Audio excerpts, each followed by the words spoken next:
Hello YouTube, welcome back to another quick little reaction video for Genshin lore stuff. I just finished I think like a 6 hour stream, but I figured, I looked at the timestamp for this, it's like 2 minutes and 30 seconds, and I was like, I can probably do a quick reaction thing for Odette's character teaser. I feel like a lot could happen in this. I think we're probably gonna get some stuff related to like Odette's kind of like double life with the Fatui. That'd be like my prediction for it.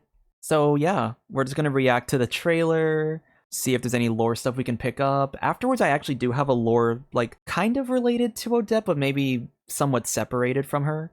I figured I'd drop it in, just, see if anything clicks in my head. But we'll watch this first, because maybe we'll get some extra context for any sort of like possible Fatui related stuff. But without further ado, let's get started.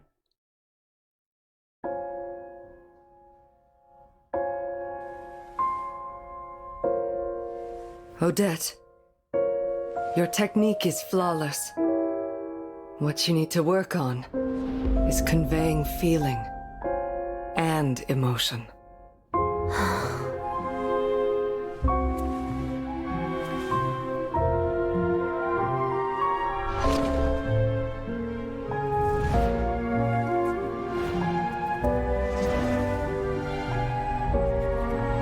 Stop.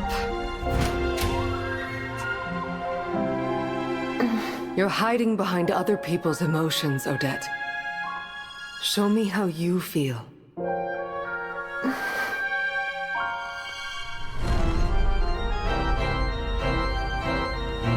I like the music.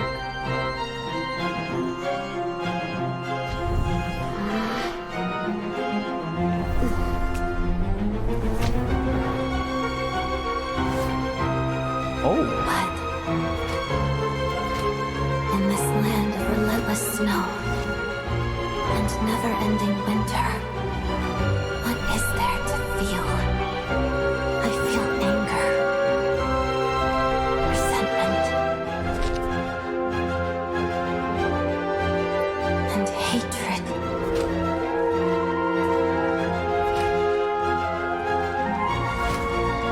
Where do these feelings fit in?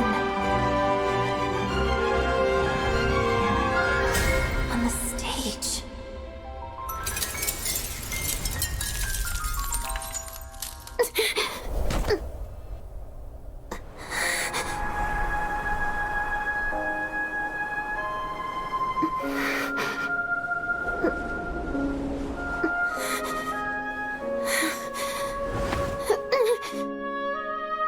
Let's leave it there. Does it hurt? Here, let me help.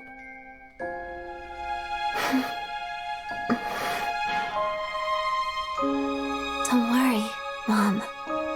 Oh. I stopped feeling pain a long time ago.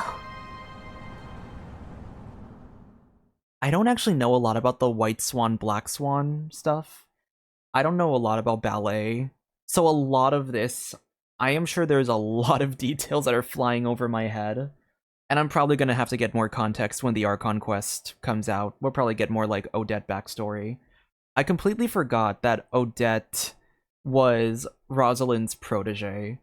I think what's hard for me when it comes to watching a new character's character teaser is mainly just because I'm going into this knowing a lot less about a character, it's hard for me to analyze it. Like with Sandrone's character teaser, I noticed I had a pretty easy time analyzing a lot of stuff because there was more context, I guess. There was more context with her story. We knew a lot more about her by the end of Nodcry. Whereas this is a new character that we're kind of introduced to. So a lot of what I know about her is based on like the drip marketing lore and just the brief dialogue mentions. I unfortunately don't have much to say in the terms of this particular teaser, but I do think that there are a couple things that like came into my mind in regards to like questions that I'm asking.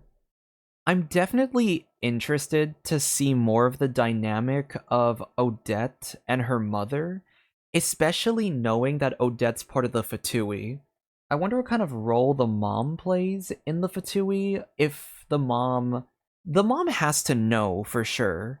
So I'm curious if the mom has a ranking. Like, I wonder if she is like directly involved in the Fatui somehow, or if the mom is like maybe like it could be kind of like Child's family.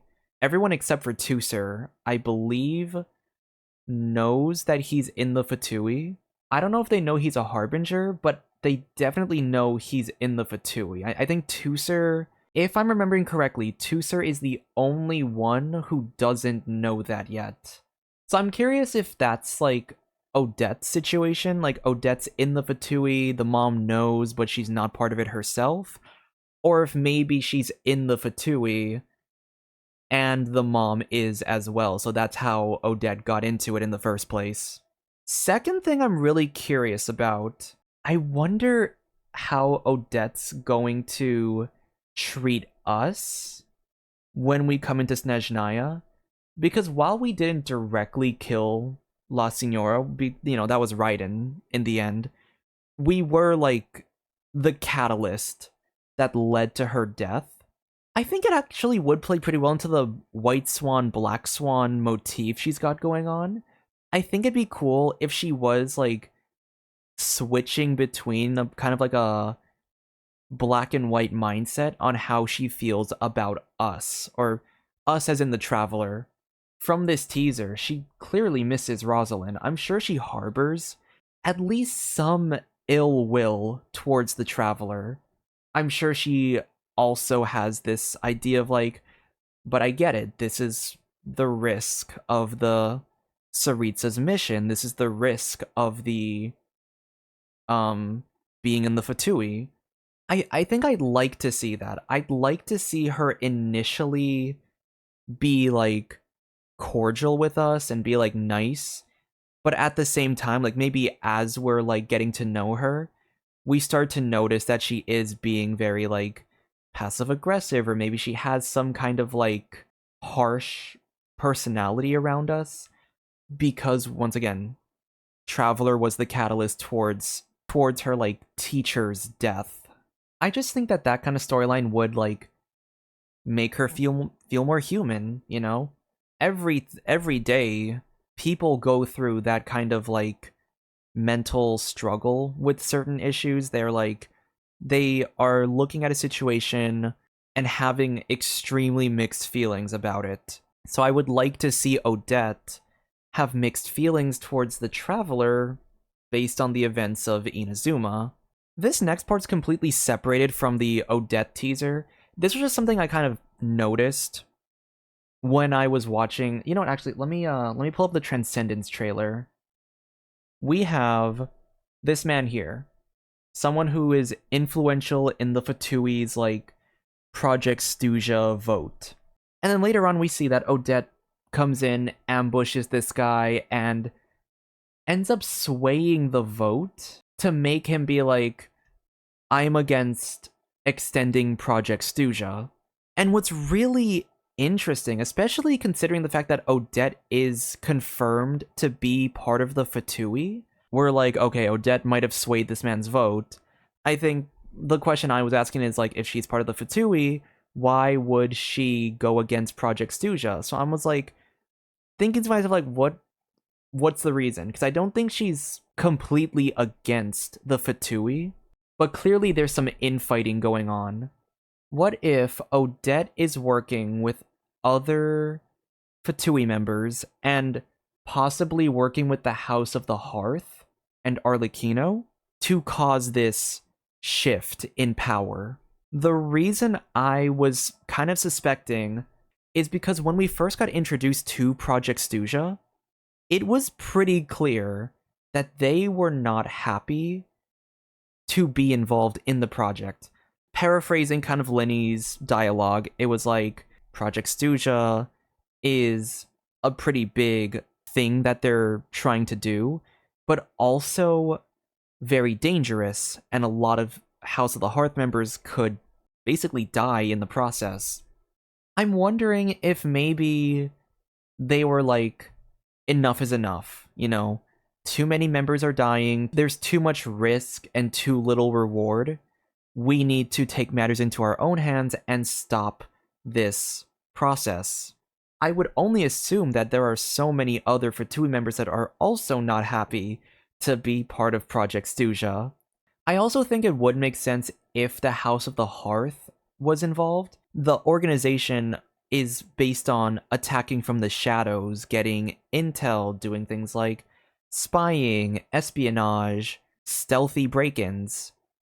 That's what the Hearth is for, so I would not be surprised if the House of the Hearth was involved with overthrowing this. Who better to do a secret overthrow against the project than people who are equipped to handle secrecy, stealth, espionage? They also said, I'm just remembering this now, they also said they believe that getting the house involved with Stuja is also a way to keep them in check. So there's also the motive of like, we don't like being like put under surveillance. We're taking a stand. I think that the House of the Hearth has very good motive to get involved like this. I think Odette has pretty good motive as to why she maybe wouldn't want to lose any more companions. So if it turns out that I am right about this, if Odette is working with the House of the Hearth to overthrow Project Stuja, you heard it here today. That is my theory. But with that being said, I am gonna end the video here because that was just my little spiel. Hope you guys enjoyed another video of me rambling for like half an hour, which I'm gonna cut down to like hopefully 15 minutes. In terms of upcoming videos to look out for, as of tonight, I still have to make the Battle Pass weapons video. The free-to-play craftable and artifact video is already up, so you can watch it now. And after I do the Battle Pass video, we're going to go back into concepts for a little bit, and I'm going to post a video doing Eula and Mika as Hexrai characters. So you can stay tuned for that in the upcoming weeks. But with that being said, thank you all so much for watching, and I will see you all next time. Bye!